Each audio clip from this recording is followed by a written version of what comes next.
हो जाएगा अपन optics start कर देंगे। बीच में अपनी क्लासेस ही नहीं लगी थी तो थोड़ा सा सिलेबस पीछे है, तो जल्दी करने वाले हैं, बस थोड़ा सा ही बचा है। स्ट्रिंग वेव चल रहा है, उसके बाद साउंड वेव होगा और उसके बाद अपन ऑप्टिक्स स्टार्ट करेंगे।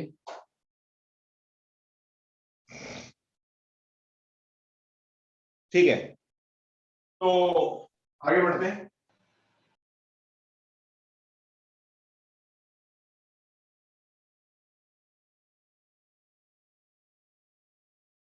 तो लास्ट क्लास के अंदर एक बार वापस से याद रखते हैं, अपन ने इंटरफेरेंस स्टार्ट किया था और इंटरफेरेंस के अंदर अपन ने ये पढ़ा था कि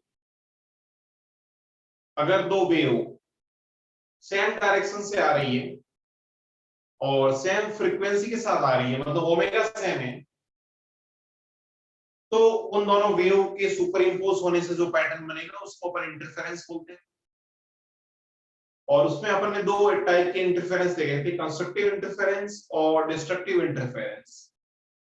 कंस्ट्रक्टिव इंटरफेरेंस का मतलब जहां पे एम्पलीट्यूड मैक्सिमम है दोनों को मिला के, यानी मैक्सिमम कितना हो सकता है a1 प्लस a2। डिस्ट्रक्टिव के अंदर एम्पलीट्यूड मिनिमम होता है और मिनिमम कितना होता है a1 माइनस a2। और सबसे इंपॉर्टेंट चीज कंस्ट्रक्टिव के अंदर या एम्पलीट्यूड मैक्सिमम होने के लिए जो पाथ डिफरेंस है वो पाथ डिफरेंस n लैम्बडा होना चाहिए।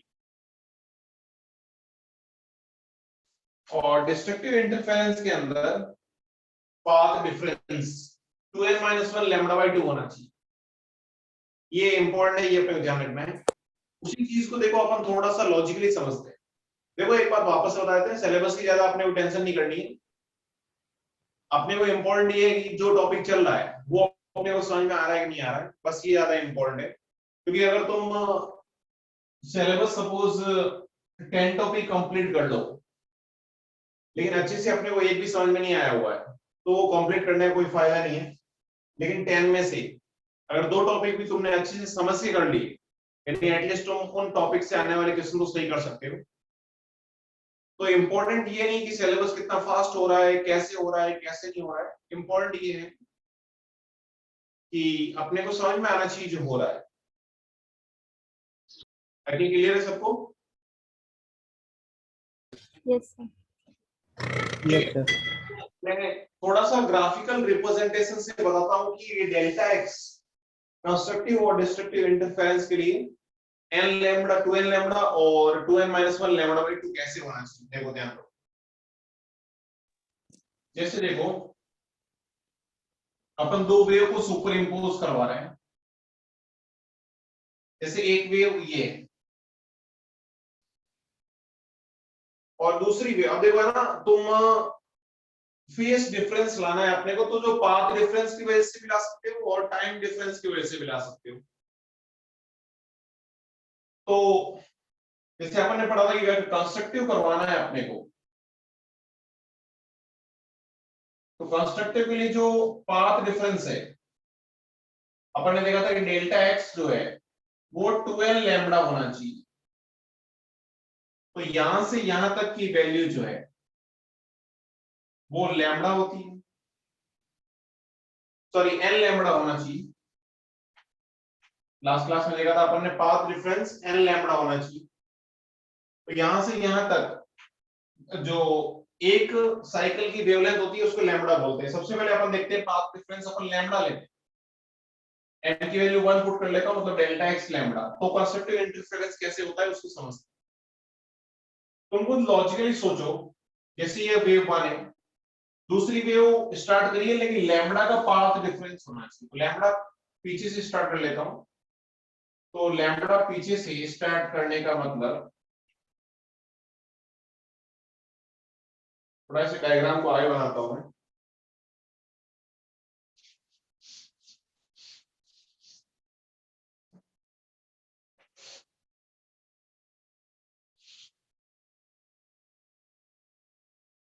तो एक वेव तो ये हो गई, दूसरी वेव पीछे से स्टार्ट हो रही है और डेल्टा एक्स अपने को लैम्बडा लेना है, मतलब एक साइकिल पूरी पीछे लेनी है। तो एक साइकिल पूरी अपन पीछे ले लेते हैं। क्या एक वेव जो यहाँ से t इक्वल टू 0 पे एक वेव यहाँ से स्टार्ट हो रही है, जो कि इस वेव की बात कर रहे हैं, एक वेव t इक्वल टू 0 पे यहां से स्टार्ट हो रही है। तुम खुद लॉजिकली सोचो कि इसका एम्पलीट्यूड a1 है या a2 है, इसका एम्पलीट्यूड a1 है, तो अगर पाथ डिफरेंस कंप्लीट साइकिल की फॉर्म में होगा तो जब ये वेव यहां आएगी तो क्या इसके एम्पलीट्यूड को एग्जैक्टली कंप्लीट सुपर इंपोज होगी, मतलब इसका एम्पलीट्यूड पॉजिटिव था तो इसका एम्पलीट्यूड भी पॉजिटिव होगा, मतलब इसका एम्पलीट्यूड अब मिलके कितना ऊपर हो जाएगा। तो कंस्ट्रक्टिव में टोटल एम्पलीट्यूड कितना होगा, इसका a1 और इसका a2, टोटल एम्पलीट्यूड जो है a1 प्लस a2 हो जाएगा। लेकिन थोड़ा बहुत भी आगे पीछे हुआ तो हो सकता है कि एम्पलीट्यूड कम ज्यादा हो जाए। और अगर हाफ साइकिल का डिफरेंस हुआ, जैसे डेल्टा एक्स मैंने लैम्बडा बाई 2 लिया, तो लैम्बडा बाई 2 लोगे तो कैसे होगा, जैसे एक वेव तो ये है, दूसरी वेव मैंने यहां से स्टार्ट करिए लैम्बडा बाई 2 के पाथ डिफरेंस, तो यहां से स्टार्ट करोगे तो वेव का सुपर इंपोजिशन कुछ इस टाइप से होगा। तो तुमको सोचो यहां जब सुपर पोजिशन हो रहा है उस केस में इसका एम्पलीट्यूड तो a1 है, इसका a2 है, तो इन दोनों का नेट कितना होगा, a1 माइनस a2, एक का पॉजिटिव है एक का नेगेटिव, तो इक्विवेलेंट एम्पलीट्यूड कितना होगा a1 माइनस a2, और दोनों का इक्वल हुआ तो इक्विवेलेंट एम्पलीट्यूड कितना हो जाएगा 0। तो इसके अंदर क्या होगा, डिस्ट्रक्टिव होगा। सर हाँ बोलो। सर इसमें n तो इंटीजर होता है ना? हाँ n इंटीजर है ना। तो sir delta x lambda by 2 कैसे आएगा? अरे ये अपन डिस्ट्रक्टिव की बात करते हैं, डिस्ट्रक्टिव के अंदर डेल्टा एक्स कितना होता है 2n माइनस 1 लैम्डा बाई 2 होता है ना। ये तो कंस्ट्रक्टिव हो गया, ये डिस्ट्रक्टिव केस में बात कर रहे हैं। डिस्ट्रक्टिव के अंदर n की वैल्यू 1 पुट करोगे तो 2 माइनस 1 लैम्डा बाई 2 हो गया।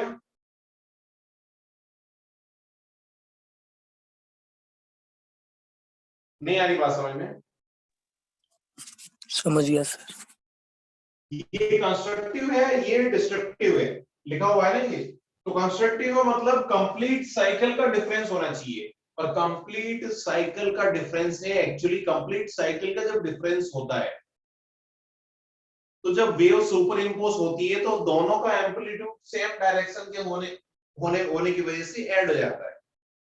और अगर हाफ साइकिल का डिफरेंस होगा तो एम्पलीट्यूड एग्जैक्टली ऑपोजिट होता है। जैसे देखो हाफ साइकिल का डिफरेंस होगा तो यहां जब इसका एम्पलीट्यूड पॉजिटिव होगा इसका नेगेटिव होगा, इसका पॉजिटिव होगा तब इसका नेगेटिव होगा, तो equivalent amplitude a1 minus a2 होगा। इसी को अपन डिस्ट्रक्टिव इंटरफेरेंस बोलेंगे। क्या ग्राफ से समझ में आ रहा है कि कंस्ट्रक्टिव कब होता है और डिस्ट्रक्टिव कैसे कब होता है पाथ डिफरेंस की टर्म्स में?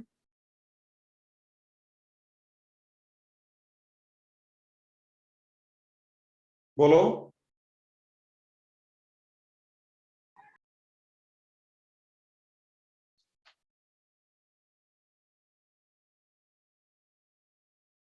अरे बोलो कुछ तो। हाँ सर, हाँ सर। Yes sir. तो ध्यान रखना है, अगर कंप्लीट आगे से अपने को डायरेक्टली ध्यान रखना है, कंप्लीट साइकिल की फॉर्म में अगर पाथ डिफरेंस होगा तब तो कंस्ट्रक्टिव इंटरफेरेंस होगा, और अगर हाफ साइकिल 1.5 साइकिल 2.5 साइकिल ऐसे पाथ डिफरेंस होगा तो फिर डिस्ट्रक्टिव इंटरफेरेंस होगा। तो डेल्टा एक्स यहाँ पे तो कितना होगा कंस्ट्रक्टिव में n लैम्बडा, यहाँ पे 2n माइनस 1 लैम्बडा बाई 2। ऐसे तुम याद रखने का तरीका आई थिंक समझ में आ रहा होगा। अब अपन जो है वो इस पे एग्जांपल कैसे बन सकते हैं वो ट्राई करते हैं। तो फर्स्ट एग्जांपल देखते हैं, y1 इक्वल टू 4 साइन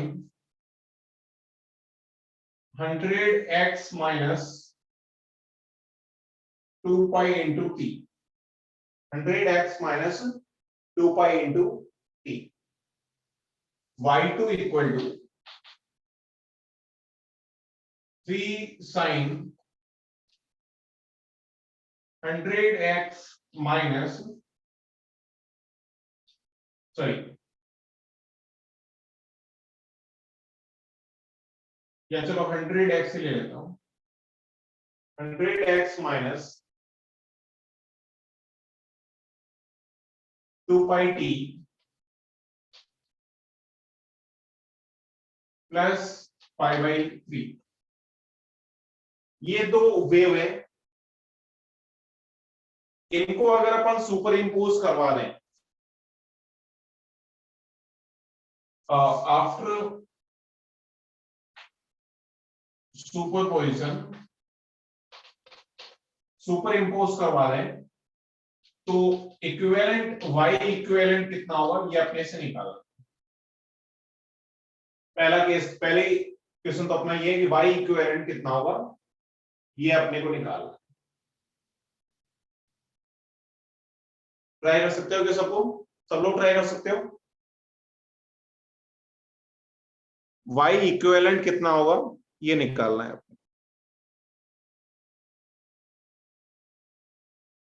क्या सब लोग ट्राई कर सकते हो?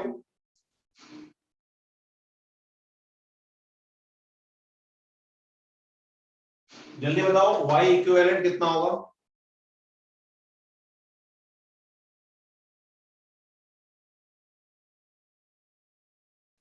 सब लोगों से होना चाहिए।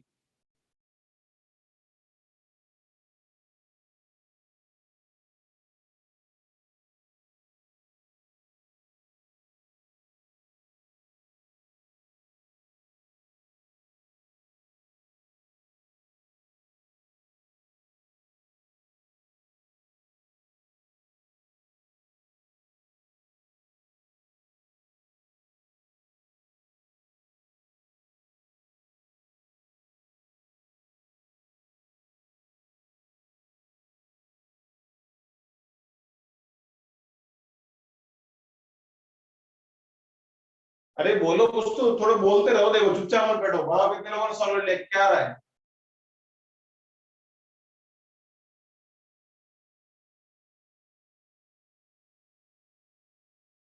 अरे कुछ तो बोल दो,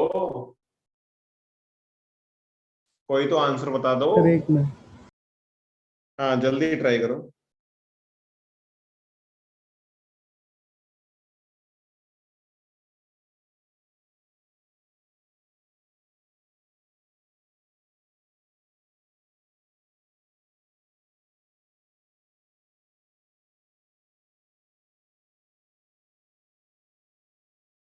तो देखो इधर ध्यान दो, इतना टाइम नहीं है। तो मैंने बताया था इस टाइप के क्वेश्चन अगर अपने को दो साइन वेव को जोड़ना है तो फेजर डायग्राम सबसे बेस्ट तरीका होता है। तो एक का एम्पलीट्यूड 4 है, और अच्छा सबसे पहले तो अपने को समझ में आना चाहिए कि दोनों की डायरेक्शन सेम है, दोनों में माइनस आ रहा है, मतलब दोनों जो है प्लस एक्स की तरफ जा रही है, और टी के मल्टीपल में ओमेगा भी सेम है, यानी फ्रीक्वेंसी भी सेम है। तो सेम फ्रीक्वेंसी वाली वेव सेम डायरेक्शन से सुपर इंपोज हो रही है, मतलब दोनों वेव के बीच में इंटरफेरेंस होगा, अपने को ये पता है। तो इसका एम्पलीट्यूड 4 है और ये kx माइनस ओमेगा टी। दूसरी वेव y2, ये y1 हो गई, ये y2, जिसका एम्पलीट्यूड तो कितना है 3 है, और इन दोनों के बीच में एंगल कितना है पाई बाई 3 यानी 60 डिग्री। तो इन दोनों का रिजल्टेंट इन दोनों के बीच में ही होगा कहीं पे ए इक्विवेलेंट।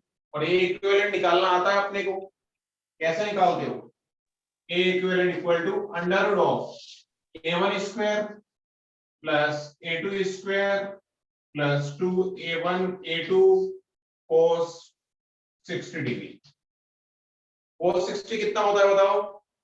1/2। 1/2। 1/2, तो 1/2 से 1/2 कैंसिल हो गया। ये आ गया अपने पास 4 स्क्वायर यानी 16, और 3 स्क्वायर यानी 9, और 12। तो ये कितना आ गया? 16 प्लस 9 37। 25, 25 37 37 अंडर रूट ऑफ 37 आ गया, तो ए इक्विवेलेंट आ गया। उसके बाद अपने को ए इक्विवेलेंट का ए के साथ एंगल अल्फा निकालना है, तो उसका फॉर्मूला मैंने बताया था, बताओ क्या होता है? tan alpha. A2 tan sin alpha pi क्या by होता 3 है by बताओ? A1 plus A2 cos pi by 3. हाँ, tan अल्फा होता है, tan अल्फा का फॉर्मूला क्या होता है? A2 Sin pi by 3. A2 cos 60 upon Sin sir. Sorry sin 60 upon A1 plus A2 cos 60, ये आ गए। तो 3 sin 60 कितना होता है? अंडर रूट 3/2, 3 इंटू under root 3/2 divide by 4 plus cos 60 1/2, 11/2. ये हो गया 3/2 यानी 8 11/2। तो 2 से 2 कैंसिल हो गया, यानी tan अल्फा कितना आ गया? tan इनवर्स आ गया 3 अंडर रूट 3 अपॉन 11, ये अल्फा की वैल्यू आ गई। तो अल्फा की वैल्यू आ गई, ए इक्विवेलेंट आ गया, तो बताओ y इक्विवेलेंट कितना होगा? Root 37 sin. Under root 37 sine 100x minus 2 pi T plus alpha हो जाएगा, और अल्फा की वैल्यू पता है अपने को। कोई डाउट बताओ? सर हाँ बोलो। सर अगर वेव नंबर अलग दिया है तो रिजल्टेंट मोशन का वेव नंबर कैसे निकालेंगे? अरे यार, तू भी गजब इंसान है, वेव नंबर अलग होगा इसका मतलब ये है कि वेलोसिटी भी अलग है।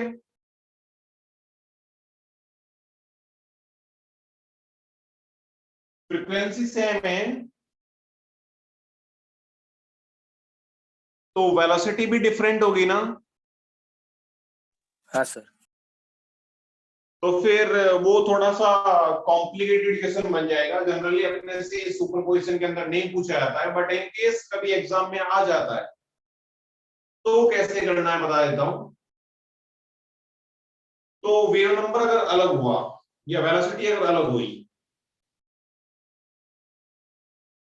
तो रिजल्टेंट जो वेव होगी उसकी सबसे पहले अपने को वेलोसिटी निकालनी पड़ेगी, या उसका, और उसके लिए उसका एम्पलीट्यूड और वेलोसिटी के अंदर रिलेशन अपन ने लास्ट क्लास के अंदर पढ़ रखा है। जो रिजल्टेंट वेव होगी उसका एम्पलीट्यूड की फॉर्म में वेलोसिटी की फॉर्म में एम्पलीट्यूड निकालो, या एम्पलीट्यूड की फॉर्म में वेलोसिटी निकालो। पहले वेलोसिटी निकालो, फिर जो है वेव नंबर निकालना पड़ेगा। v equal to F lambda से, एफ तो सेम है, लैम्डा चेंज हो रहा है तो वेलोसिटी भी चेंज होगी। तो जनरली वापस से बता देता हूं मैं, तुम्हारे एग्जाम के अंदर कभी ऐसे क्वेश्चन नहीं पूछे जाएंगे जिसके अंदर इंटरफेरेंस करवा रहा हो और उसके अंदर उसने वेव नंबर या वेलोसिटी भी डिफरेंट ले रखी हो। यहाँ पे अपन जो डिफरेंट लेंगे वो इंटरफेरेंस और स्टैंडिंग वेव के अंदर तो फ्रीक्वेंसी और लैम्बडा दोनों सेम लेंगे, और बीट्स के अंदर अगर डिफरेंट लेंगे तो थोड़ी बहुत फ्रीक्वेंसी लेंगे। लैम्बडा अपन जनरली चेंज नहीं करते हैं, क्योंकि अगर तुमने वेवलेंथ चेंज कर दिया तो वेवलेंथ चेंज कर दिया तो तुम यहां से देखो सारे रिजल्ट चेंज हो जाएंगे, क्योंकि फिर उस केस में एक वेव जैसे ऐसी बन रही है तो दूसरी वेव सब ऐसी बनना शुरू हो जाएगी, बड़ी वेव बनना शुरू हो जाएगी। तो फिर पाथ डिफरेंस इस फॉर्म में होगा, तब मैं बता नहीं सकता कंफर्मली कि कंस्ट्रक्टिव इंटरफेरेंस ही होगा या डिस्ट्रक्टिव इंटरफेरेंस होगा। तो फिर वो डिफरेंट टाइप का सुपरपोजिशन हो जाता है, उसको अपन अभी नहीं समझ रहे। ये बात समझ में आ रही है? Yes sir. तो लैम्बडा डिफरेंट वाला केस अभी अपने दिमाग में नहीं लाना है, इसको रफ कर देगा। हाँ सर। अब यहीं पे देखो एक इंपॉर्टेंट रिजल्ट समझते हैं। देखो अच्छा मेरे को एक बात बताओ कि y1 और y2 के बीच में फेज डिफरेंस कितना है? π/3। डेल्टा फाई कितना है? क्या π/3 सबको दिखाई दे रहा है?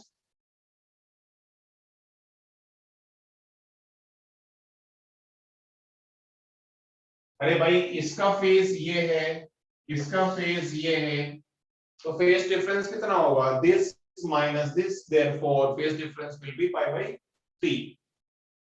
क्या ये बात सबको समझ में आ रही है? Yes sir.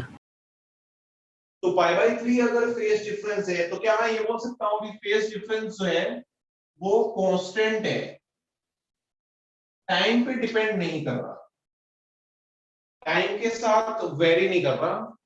तुम 10 सेकंड पे देखोगे तब भी फेज डिफरेंस इतना ही आएगा, 20 सेकंड पे देखोगे तब भी फेज डिफरेंस इतना ही आएगा, 30 सेकंड के बाद देखोगे तब भी फेज डिफरेंस इतना ही आएगा। यानी फेज डिफरेंस टाइम के पे डिपेंड नहीं करता है। लेकिन यही वेव अगर ऐसी हुई सपोज, जैसे ये वाला एग्जांपल देता हूं मैं, जैसे y1 equal to a sin a omega t minus omega t1 minus kx है, और दूसरी equation y2 equal to a sin omega t2 minus kx ऐसी है। तो इन दोनों के बीच में बताओ फेज डिफरेंस कितना होगा? या सॉरी ओमेगा 1 t ले लेता हूं या ओमेगा 2 ऐसे ले लेता हूं। इन दोनों के बीच में बताओ फेज डिफरेंस कितना होगा? Delta omega T. Delta phi कितना होगा? डेल्टा ओमेगा इंटू टी होगा क्या? हाँ सर। kx से kx तो कैंसिल हो गया, omega 2 minus omega 1 into T हो जाएगा, यानी डेल्टा ओमेगा इंटू टी हो गया। यानी यहाँ पे फेज डिफरेंस जो है वो टाइम पे डिपेंड कर रहा है, कांस्टेंट नहीं है। t इक्वल टू 10 सेकंड पे देखोगे तो अलग फेज डिफरेंस आएगा, t इक्वल टू 20 सेकंड पे देखोगे तो फेज डिफरेंस अलग आएगा। तो अगर फेज डिफरेंस टाइम पे डिपेंड करेगा या डेल्टा फाई अगर टाइम पे डिपेंड करेगा, तो क्या तुम लॉजिकली सोच के बताओ जो इक्विवेलेंट एम्पलीट्यूड है जिसको अपन बोलते थे a1 square plus a2 square plus 2a1 a2 cos phi, और फाई जो है वो टाइम पे डिपेंड कर रहा है, तो cos फाई भी टाइम पे डिपेंड करेगा, और cos फाई टाइम पे डिपेंड करेगा, तो इक्विवेलेंट जो एम्पलीट्यूड है वो भी टाइम का फंक्शन होगा क्या? हाँ सर। ये भी फंक्शन ऑफ टाइम होगा। तो यहां पे क्या था? फेज डिफरेंस कांस्टेंट था, तो इक्विवेलेंट जो एम्पलीट्यूड होगा वो कांस्टेंट होगा, टाइम का फंक्शन नहीं होगा। क्या ये दोनों चीज मैं जो बता रहा हूं वो समझ में आ रही है क्या? Yes sir. तो जब equivalent phase difference time dependent हो तो इक्विवेलेंट एम्पलीट्यूड टाइम डिपेंडेंट नहीं हो, कांस्टेंट हो, तो इक्विवेलेंट एम्पलीट्यूड भी कांस्टेंट होता है, और इक्विवेलेंट एम्पलीट्यूड अगर कांस्टेंट है तो अपन ये बोल सकते हैं इंटेंसिटी भी कांस्टेंट आएगी। तो ऐसे सोर्सेस को या ऐसी वेव्स को अपन कोहेरेंट सोर्सेस या कोहेरेंट वेव्स बोलते हैं। कोहेरेंट सोर्सेस या कोहेरेंट वेव्स बोलते हैं। नाम से कंफ्यूज नहीं होना है, मीनिंग समझ में आना चाहिए। कोहेरेंट सोर्सेस का मतलब ऐसे सोर्सेस या जिनसे जो वेव निकल रही है उन वेव के बीच में फेज डिफरेंस टाइम डिपेंडेंट नहीं है, टाइम के साथ कांस्टेंट है। और ऐसी वेव्स जिनमें फेज डिफरेंस टाइम डिपेंडेंट है या इक्विवेलेंट एम्पलीट्यूड टाइम डिपेंडेंट है, तो ऐसे सोर्सेस को या ऐसी वेव को नॉन कोहेरेंट सोर्सेस बोलते हैं।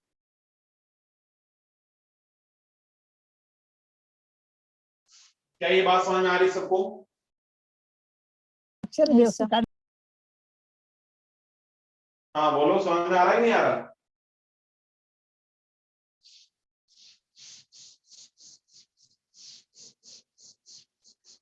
तो ऐसे डिफाइन कर सकता हूं मैं कि when phase difference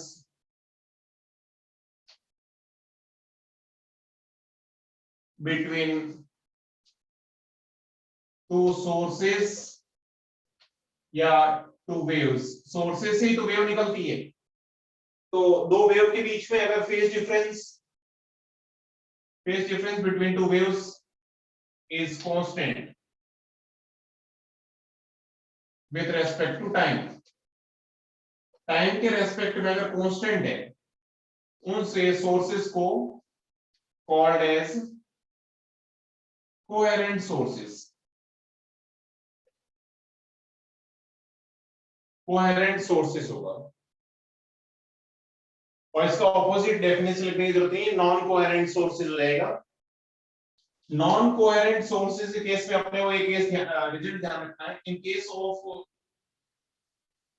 non coherent sources,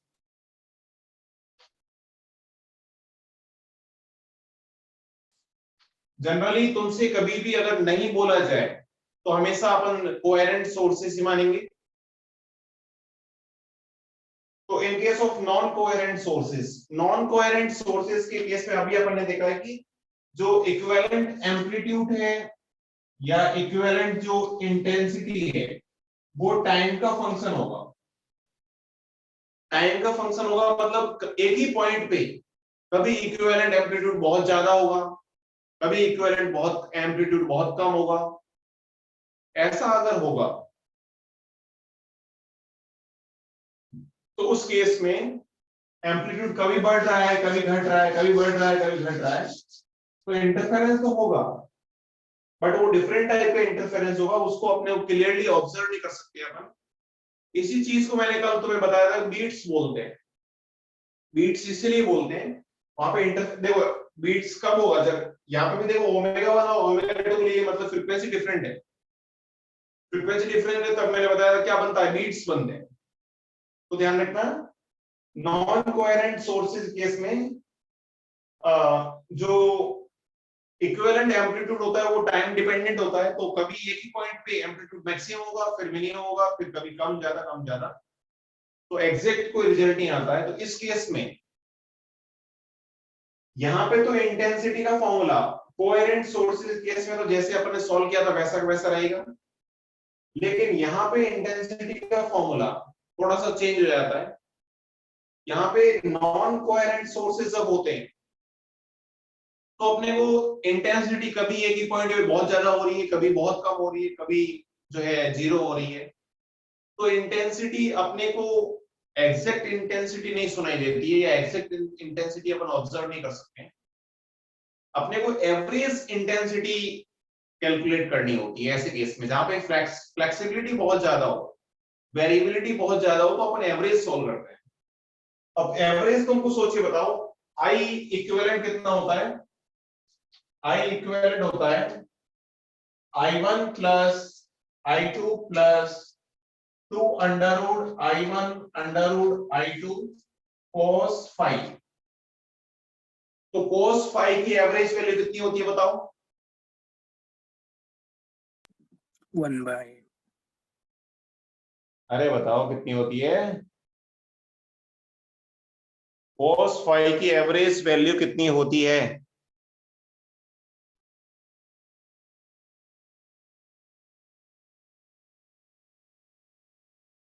बोलो।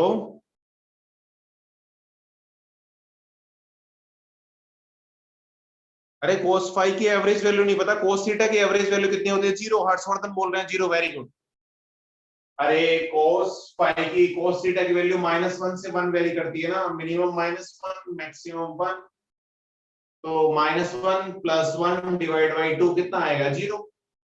तो ये टर्म अगर जीरो हो जाएगी तो एवरेज इंटेंसिटी कितनी आ जाएगी? I1 plus I2। Non coherent sources अगर होंगे तो इक्विवेलेंट इंटेंसिटी अपन ऐसे निकालेंगे, I1 एवरेज इंटेंसिटी निकालते हैं, तो तो डायरेक्टली जोड़ लो बस i1 plus i2 plus i3 इस टाइप से। तो ज्यादा आपने डिटेल में पढ़ने की जरूरत नहीं है, जनरली नहीं बोला जाए, हमेशा कोहेरेंट सोर्सेज ही मानेंगे, सिंपल टाइप से कैलकुलेशन करेंगे। लेकिन अगर नॉन कोहेरेंट सोर्सेज है तो फिर कैलकुलेशन में इंटेंसिटी निकालने के लिए सिंपल सारी इंटेंसिटी को डायरेक्टली ऐड कर लो और कुछ भी चेंज नहीं आएगा। तो बताओ इसमें किसी को कोई डाउट?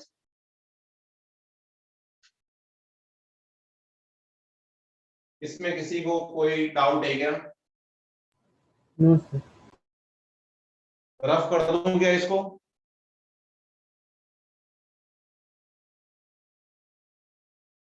अरे बोलो, यस सर। कोई डाउट नहीं है ना किसी को?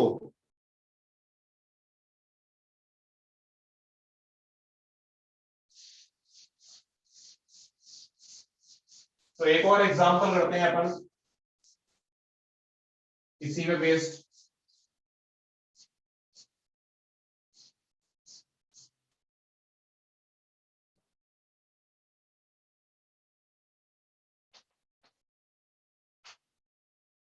एग्जांपल ये है,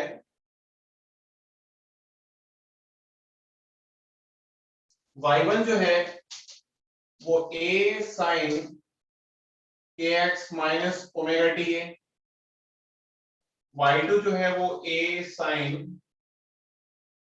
kx minus omega T plus 120 degree है, y3 जो है वो a dash sin kx minus omega T plus pi है। अपने को गिवन है कि y1 plus y2 plus y3 equal to 0, then calculate a dash and phi। a dash और phi कितना होगा जल्दी बताओ? सिंपल सा क्वेश्चन है, ज्योमेट्री बेस्ड है।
तो बताओ फर्स्ट वाले एग्जांपल के अंदर a डैश कितना होगा?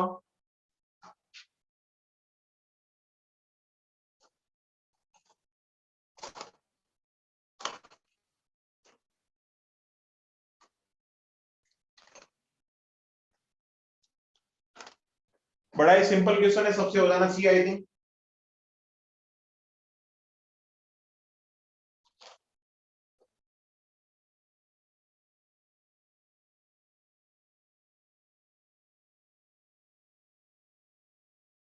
अरे बोलो,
अरे बोलो।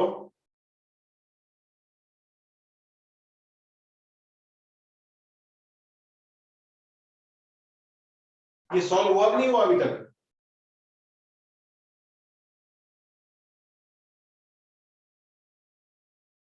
अरे सिंपल सी बात है कि y1 y2 और y3 तीनों को ऐड करने से इक्विवेलेंट 0 आना चाहिए। तो a डैश ऑफ phi कितना होना चाहिए? तो फेजर डायग्राम बना लो। सबसे पहले ये a है और ये kx माइनस ओमेगा t है। दूसरा भी a है लेकिन और kx माइनस ओमेगा t और 120 पे। तो ये लो 120 पे बना लिया अपन ने और इसकी वैल्यू भी a होनी चाहिए। तो तीसरा kx minus omega t plus five कितना होना चाहिए ताकि तीनों जीरो हो जाए? तो सिंपल देखने से पता चल रहा है तीसरा यहाँ आना चाहिए, अभी तो इन दोनों को मिला के रिजल्टेंट जो आएगा उसको अपोजिट कैंसिल कर सकता है। तो तुमको सोचो कि ये एंगल कितना होना चाहिए और ए डैश कितना होना चाहिए जिससे ये वैल्यू जीरो आ जाए,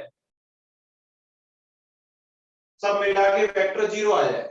ए डैश ए होना चाहिए, ए डैश ए होना चाहिए और ये एंगल 120 होना चाहिए। तो तीनों एक दूसरे से फैन के टाइप से इक्वल एंगल में हो गए और मैग्नीट्यूड दोनों का तीनों का इक्वल है, तो रिजल्टेंट जीरो आएगा।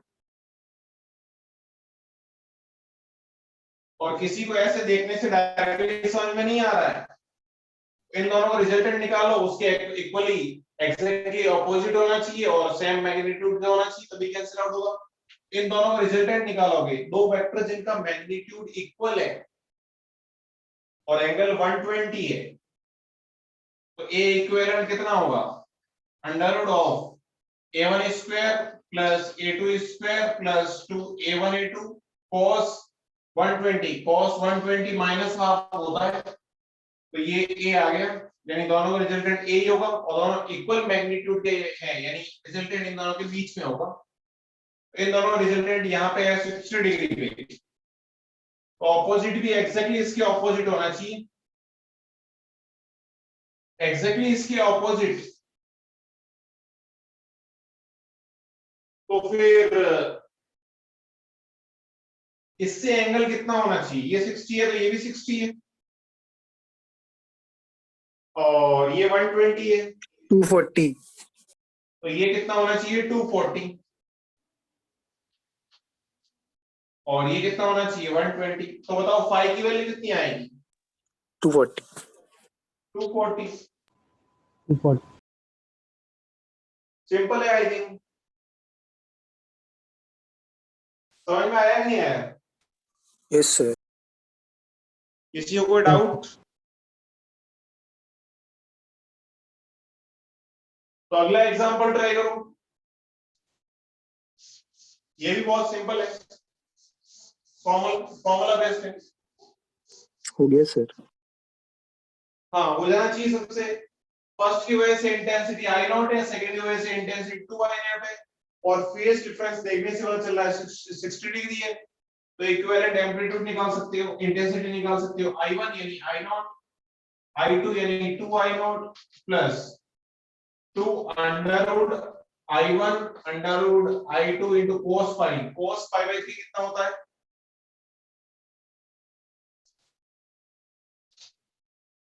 अरे cos 60 कितना होता है? 1/2। 1/2 से 1/2 कैंसिल हो गया, I इक्विवेलेंट आ गया 3 I नॉट प्लस ये हो गया under root 2 into I naught, यानी 3 plus under root 2 into I। सबने ऐसे किया?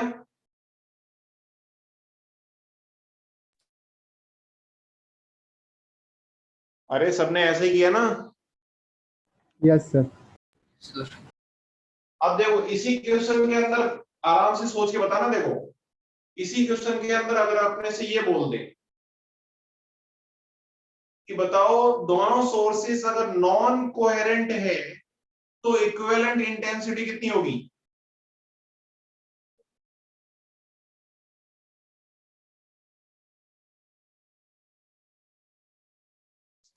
If sources are non coherent then equivalent intensity कितनी होगी बताओ। अरे अभी तो बताया था नॉन कोहेरेंट के सोर्स केसेस में इंटेंसिटी डायरेक्टली ऐड हो जाती है।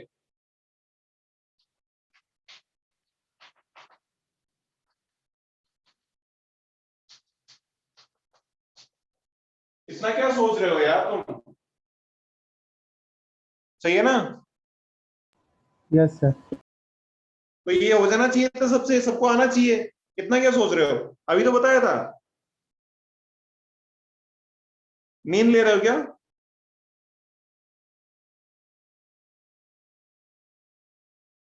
अरे नींद ले रहे हो, हाँ ना में तो जवाब दे दो। नहीं सर। कुछ लोग तो ले रहे हैं शायद, एक दो लोग ही बोल रहे हैं, बाकी लोग तो चुपचाप बैठे हुए हैं।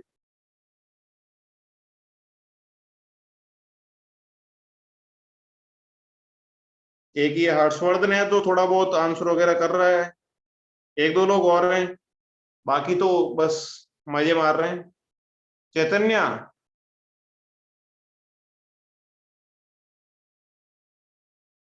Yes sir. सब ठीक है?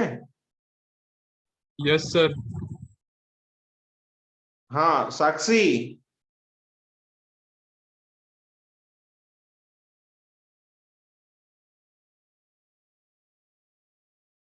समीक्षा, Yes, sir. Yes, समझ में आ रहा है ना सब? Yes, sir. तो ऐसे थोड़ा कम्युनिकेट किया करो, एकदम तुम चुपचाप बैठ जाते हो, ऐसे कैसे चलेगा।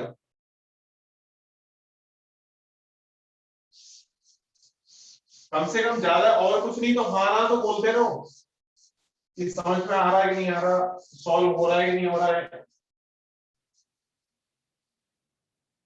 ऐसे करोगे तो फिर मेरे को भी नींद आने लगती, सही है ना।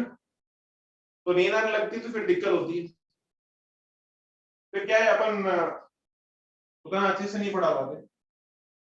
चलो एक आगे अपन जो पढ़ने वाले हैं स्टैंडिंग वेव, उसके अंदर फेज डिफरेंस का बहुत ज्यादा यूज होगा।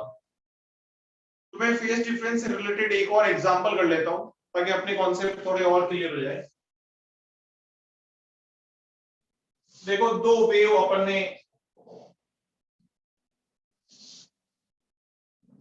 दो वेव के बीच में फेज डिफरेंस निकालना है अपने को। तो दोनों के अंदर कुछ पाथ डिफरेंस भी है और दोनों के अंदर कुछ टाइम डिफरेंस भी है। जैसे एक वेव मैंने यहां से स्टार्ट करी t इक्वल टू 0 पे, दूसरी वेव मैंने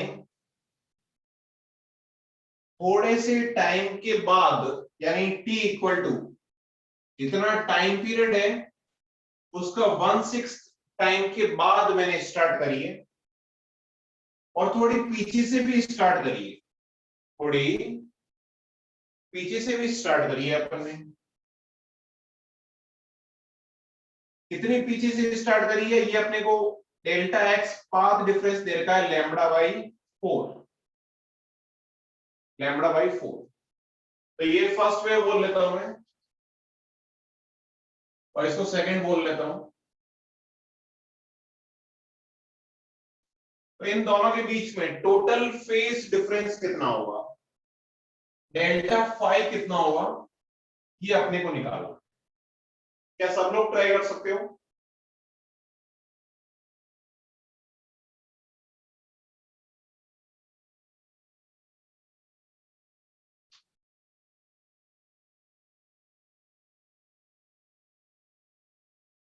तो मैंने बताया था सबसे पहले तो ये फॉर्मूला सबको पता होगा कि phase difference due to path difference. बताओ पाथ डिफरेंस अगर डेल्टा एक्स है तो उसकी वजह से फेज डिफरेंस कितना होता है बताओ।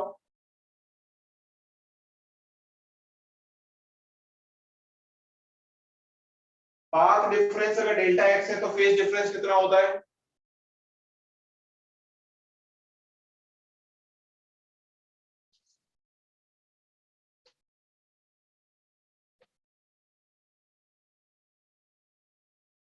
अरे बोलो। पाथ डिफरेंस K delta अगर x. के डेल्टा एक्स, तो वैसे बोलो ना यार। पाथ डिफरेंस अगर डेल्टा एक्स है तो फेज डिफरेंस के डेल्टा एक्स होगा। टाइम डिफरेंस डेल्टा टी है तो फेज डिफरेंस कितना होगा? Omega delta t. Omega delta T. तो यहां पे देखो, इनके अंदर पाथ डिफरेंस भी है और टाइम डिफरेंस भी है, दोनों सेम टाइम पे रिलीज नहीं करी है अपन ने। एक टी इक्वल टू 0 पे रिलीज करी है, एक T equal to time period upon 6, इतने टाइम के बाद रिलीज करी।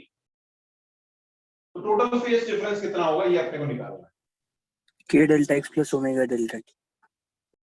हाँ, कितना आ रहा है आंसर बताओ मेरे को।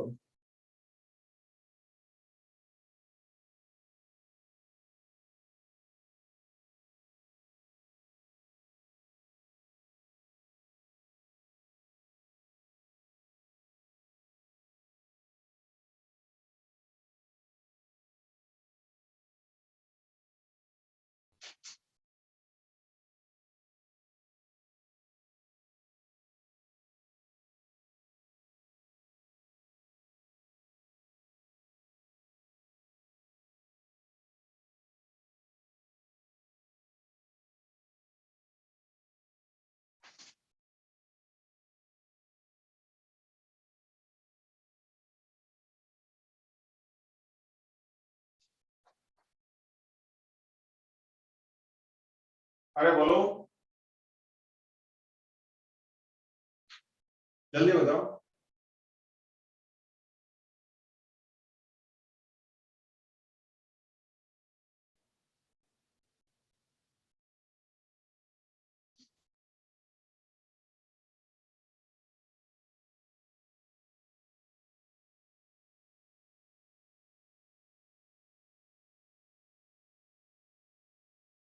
तो देखो, सबको पता है कि phase difference due to delta X, इसको मैं डेल्टा 5 1 बोल लेता हूं, वो तो के डेल्टा एक्स होता है। के डेल्टा के कितना होता है? 2 pi by lambda into delta x कितना है? Lambda by 4। तो ये हो गया पाई बाई 2।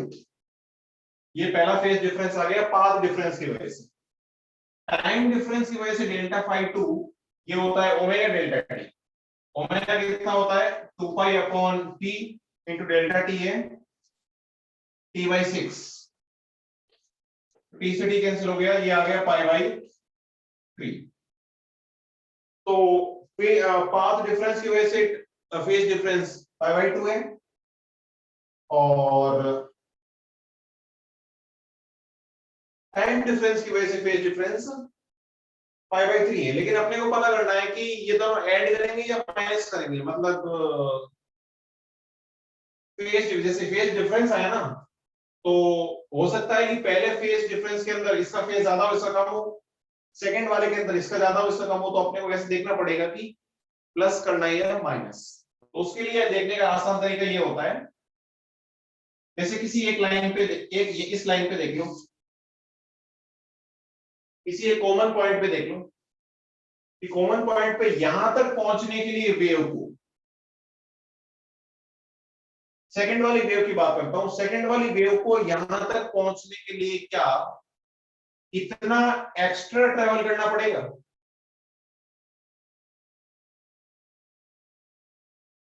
बोलो।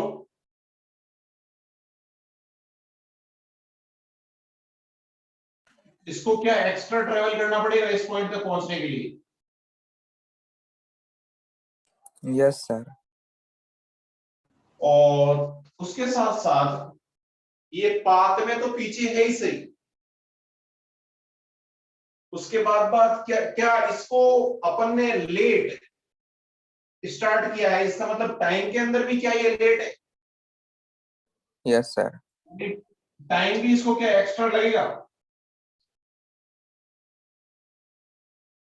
मतलब ऐसा है कि दो गाड़ियां चल रही है या दो आदमी चल रहे हैं, दोनों किसी एक कॉमन पॉइंट पे, मैंने जब देखा, जब एक कॉमन पॉइंट पे पहुंच गए, तो कॉमन पॉइंट पे जब पहुंचने के लिए, जब मैं अब एक पॉइंट को कॉमन कर दिया तो मेरे को दूसरे पॉइंट स्टार्टिंग पॉइंट देखना पड़ेगा। तो स्टार्टिंग पॉइंट पे जिस आदमी को मैंने बाद में स्टार्ट करवाया था चलना, उस आदमी को मैंने उस पॉइंट से स्टार्ट नहीं करवाया जहां से पहला वाला आदमी शुरू हो रहा है, मैंने उससे पीछे से स्टार्ट करवाया। तो क्या सेकेंड पर्सन को एक तो दूरी भी, डिस्टेंस भी ज्यादा कवर करनी है और अपन ने टाइम भी कम दे रखा है, तो टाइम और डिस्टेंस दोनों के अंदर उसको सेकंड वाले पर्सन को क्या अपन ने नेगेटिव वाले पार्ट के अंदर रखा है, मतलब उसको पीछे रखा है। क्या टाइम में भी पीछे रखा है, डिस्टेंस में भी पीछे रखा है। तो क्या दोनों की वजह से फेस डिफरेंस ऐड हो जाएंगे? अगर ऐसा होता Yes, सपोज, sir. अगर ऐसा होता कि सेकंड पर्सन को मैं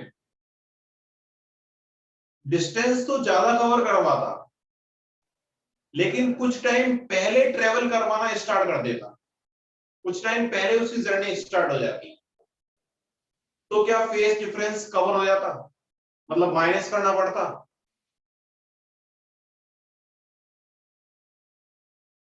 तो डेल्टा फाई टोटल कितना होगा?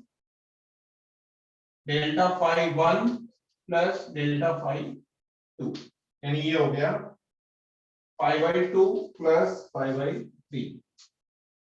ये आ गया अपने पास 3 to 5 पाई बाई 6 आ गया। ठीक है, इसमें कोई डाउट?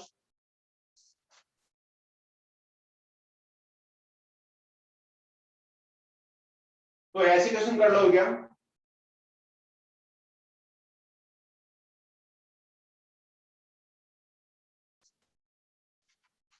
ऐसे क्वेश्चन के अंदर कोई डाउट है क्या?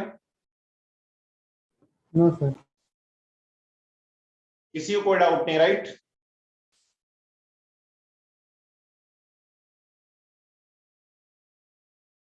ठीक है, तो ये अपना इंटरफेरेंस वाला जो टॉपिक है वो कंप्लीट हो गया। अभी अपने को स्टार्ट करना है स्टैंडिंग वेव, लेकिन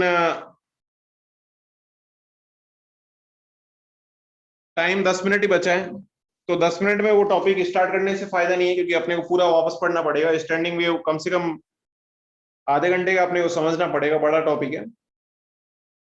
तो अपन आज ही क्लास को यहीं पे एंड करता हूं। अपन ने आज ज्यादा नहीं पढ़ा, सिंपल सिंपल सी चीजें पढ़ी है इसको, और सीट सॉल्व करो जो पेंडिंग है। ठीक है,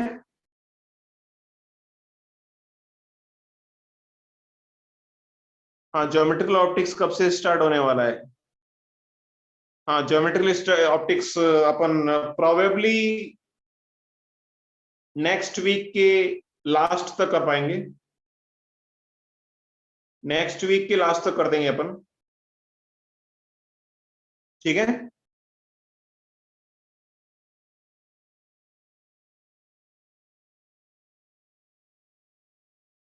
ठीक है, मैं क्लास को एंड कर रहा हूं फिर।